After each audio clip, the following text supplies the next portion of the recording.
Ana Arroyo, consultora de ONU Mujeres.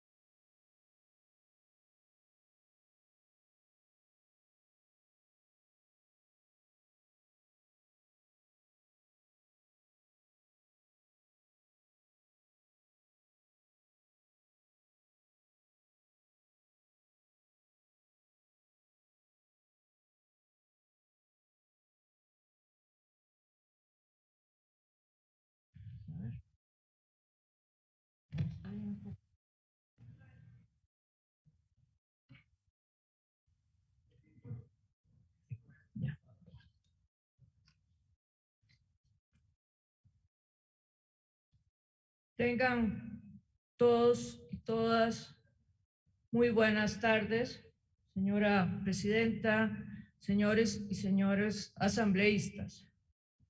Me voy a referir en mi intervención a los estándares internacionales en el caso de despenalización del aborto por violación. Me parece esto muy importante porque he escuchado con mucha atención las intervenciones y creo que hay una equivocación muy profunda cuando se dice que en los sistemas internacionales y las resoluciones de los mecanismos de Naciones Unidas no contemplan esta situación. Me voy a referir a varios supuestos que deben tenerse en cuenta en este proyecto. Primero, los estándares internacionales se fundamentan en los pactos, convenciones y tratados que se refieren a los derechos humanos, tales como el Pacto de los Derechos Civiles y Políticos, el Pacto de los Derechos Económicos, Sociales y Culturales, la Convención de los Derechos del Niño, la Convención sobre la Eliminación de todas las formas de discriminación contra la mujer, CEDAW, la Convención contra la Tortura y otras. Es así como los comités de estas convenciones elaboran estos estándares, los cuales los encontramos plasmados en las diferentes resoluciones generales y observaciones finales que los comités hacen a los estados cuando presentan sus informes. En estos vamos a encontrar los criterios que se refieren a la necesidad de una adecuada regulación en casos del aborto por violación.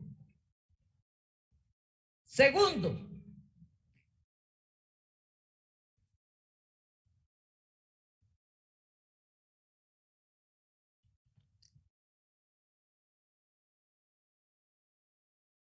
disculpe. Segundo, cuando hablamos de estándares internacionales, nos referimos a que los estados que han ratificado estas convenciones tienen obligaciones internacionales, lo que resulta en que cuando promueven una legislación, esta debe cumplir con las numerosas recomendaciones pertinentes de los mecanismos de los derechos humanos de la ONU. Por lo tanto, sus contenidos y fundamentos de la ley que ustedes están debatiendo no pueden ser menores que estos estándares y menos aún contradictorios a estos.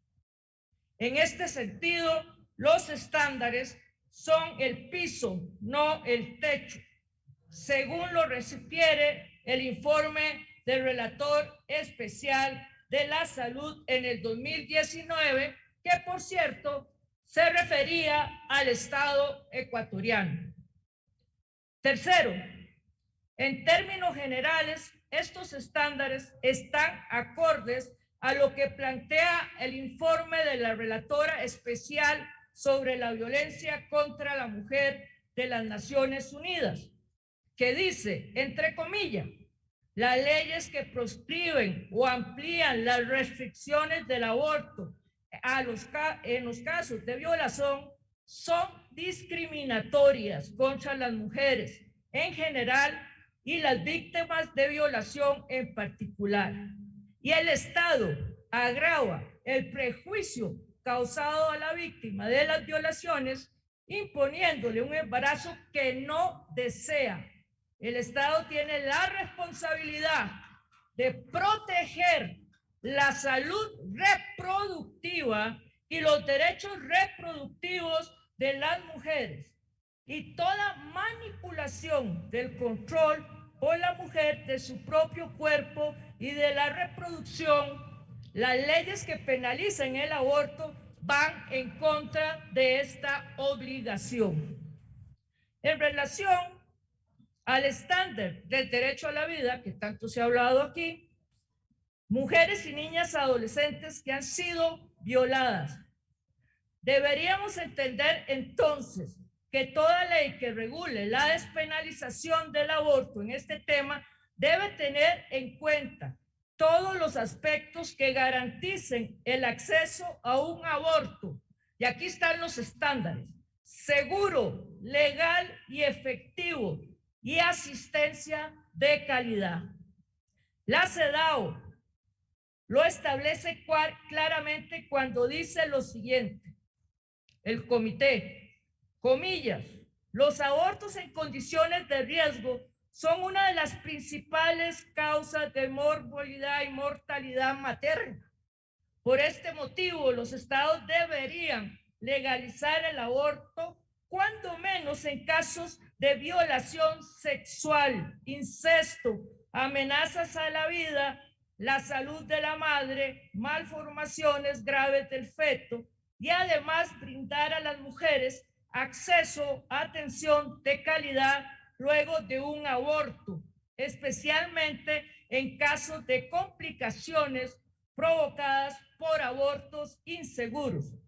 Los estados partes deberían además eliminar las medidas punitivas previstas para las mujeres que se someten a abortos.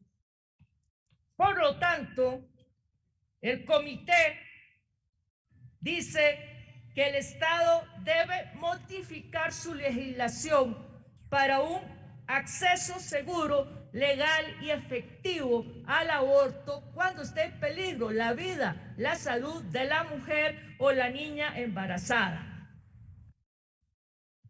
Para garantizar este derecho a la vida de las mujeres, niñas y adolescentes que han sufrido una violación, consecuentemente se habla de un estándar que es fundamental tomar en cuenta. Es una normativa como esta, me refiero a la debida atención médica, siendo otro estándar establecido a nivel internacional, la cual debe estar libre de estereotipos cuyo fundamento es el derecho a la salud. Y sobre este estándar contamos con múltiples recomendaciones como el Comité de la CEDAW o el Comité de los Derechos Económicos, Sociales y Culturales. Otro de esos estándares que es absolutamente claro es el tema de la confidencialidad. El aborto se mantenga en confidencialidad, especialmente habida cuenta del estigma que el aborto representa en determinadas culturas. Y relacionado con este derecho está el estándar del derecho a la información en el campo de los derechos sexuales y reproductivos. Específicamente en el tema del aborto, los comités son claros al respecto, inclusive en las observaciones finales que se han hecho a los estados, tal como lo señala el Comité de Derechos Humanos. Y lo establece el Comité del Pacto Internacional de los Derechos Económicos, Sociales y Culturales, al decir, comillas, el derecho a la información contempla además la obligación negativa de los estados de abstenerse de interferir en la provisión de información por los particulares y la responsabilidad positiva de suministrar la información completa y exacta que resulta necesariamente para la protección y promoción de los derechos, incluido el derecho a la salud. Ustedes pueden encontrar estándares para cada uno de los aspectos que el proyecto de ley que se está debatiendo. Lo que queda establecido es que cada norma de este proyecto tiene su correlativo estándar internacional, que este tema está contemplado en la prioridad de los sistemas de protección internacional a través de sus mecanismos y que es parte de la preocupación de la comunidad internacional y que responde a las reivindicaciones de los derechos de las mujeres a través de sus movimientos y del movimiento feminista y que lo que se discute es una aspiración absolutamente legítima.